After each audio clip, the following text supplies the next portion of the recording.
Now, it's written in a pasuk in Tehillim 25, verse 9, ידרך ענבים במשפט, וילמד ענבים דרכו. Hashem has a way. He wants to teach people his judgment, his ways, and he wants to teach people his ways, judgment and ways. Who are the people that Hashem is agreeing to teach his secrets and to help them in life to reveal more and more spiritual things? Who? Only humbled people. It's written in a verse. Yadrech anavim. Anavim means humble people. Yadrech, Hashem will guide, like GPS, spiritual, will guide the humble people. Save them from the judgment. Meaning, someone is inviting you to a party.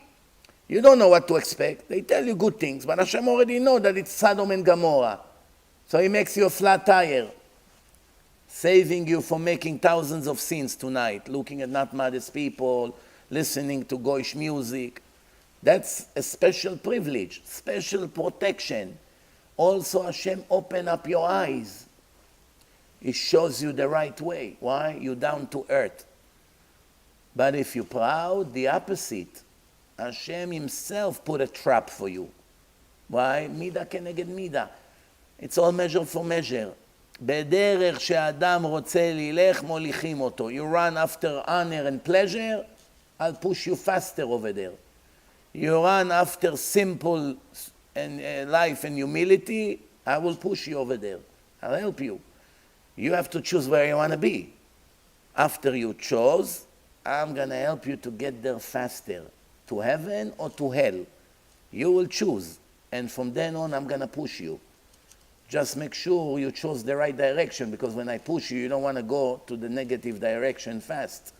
This is it. And another place it's written in Mishlei, Proverbs 22, verse 4. Ekev anava irat Hashem. Ekev means after. Anava, humility. Irat Hashem, fearing God. After I find you humble, then I will elevate you to another level. Fear of Hashem, Irat Shamayim. It's written clearly that if you don't have Irat Shamayim, you have nothing. And if you have Irat Shamayim, you have everything. It's written in the Torah, Ki ma Hashem Elokecha shoel mi'imach. What is your God asking from you? Ki im. Only one thing. Ki im le'ira et Hashem. To fear God. Meaning it's a very high level. That's like the main thing. That's why it means, when it says ki'im means in English only. Only. What do you mean only? There's hundreds of obligations. No. There is one. Fear God. You have that, everything else is a piece of cake. It's not even a challenge anymore. Just reach this level of fearing God. What's the level of fearing God? Rabbi Yochanan blessed his student before he died.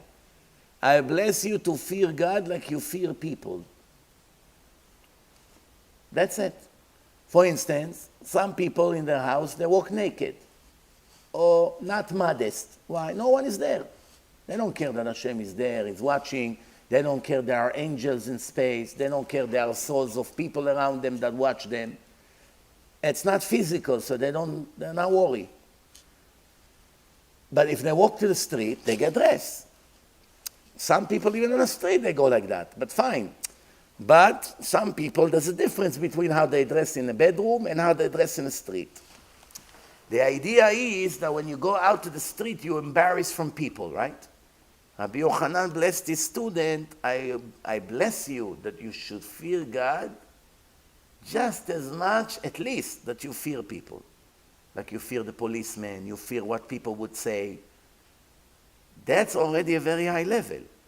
Because many of us are afraid from people, or from the police, or from the government, or for what people would say, and we're not afraid of Hashem even a minute. Hashem watched, so what's that? What happened? Why are you doing it in a house? No one is here.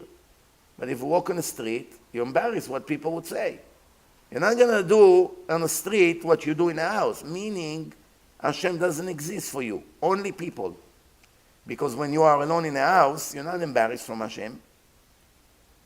There are people that are very embarrassed from HaShem. No matter where you're going to put them, hide them in a suitcase, they'll still be embarrassed from HaShem. That's why there are laws how to behave in a bathroom, how to take off the pants, how to sit. It's all laws of modesty. Why? Who is watching me? I'm in a small room, alone, isolated. Over here also to be modest? Sure. HaShem, Elon kol haaretz kvodo. Even when you're intimate with your wife, there are rules. Have to be blanket, this, in the darkness. Many people think, come on, Rabbi, it's an exaggeration. I'm not in this level. I barely eat kosher. So, first of all, it's true. Not everyone is in a level to even understand such level of modesty. That's true. It's reality. But there's one thing they're not considering. It's not only from HaShem. There could be hundreds of people that know you, that died, they are already in space around you. Could be your grandmother is watching right now. Would you want her? When she was alive, would you walk naked in front of her? You'll be very embarrassed, right? Maybe your father is there and he's watching you now making avera with someone. There are souls in space. I know, I met over the years few dozens of people, maybe 40, 50 over the years, all together in 23 years, that see souls. There's one Bukharian woman here. She sees souls, she sees things unbelievable. She has spiritual eyes. She lives in constant fear. Constant fear. She sees demons, she sees things unbelievable. And I tested her to make sure that she's not lying. She sees letters on people's forehead, Hebrew letters, and I asked her, tell me what you see. Now, she doesn't know Hebrew. She never learned Hebrew. So she draws on a piece of paper what she sees on my forehead. She looks and she draws. It's like drawing for her. It's like me trying to write something that I saw in Chinese. I don't know what I'm writing. And she said few verses from the Navi Yeshaya. Psukim from the Navi, she sees, in people's forehead. She went to the Western Wall one time. She told me I saw maybe 20,000 faces in the wall. Souls of people. All their faces, face, like this. Unbelievable. There are people like this. We once had a seminar in Canada. There was one Canadian woman, Jewish Ashkenaz, that she sees souls. She said she one time went into the elevator where, I don't know where she was, in Japan, somewhere. And a man walked into the elevator, and it wasn't a person, it was a spirit. A spirit, she saw exactly the person. And then later on, she saw him again in a hotel. And it's written in the Gemara. It's written in the Gemara. There are spirits around us all the time. It's nothing new. Today, science discovered it.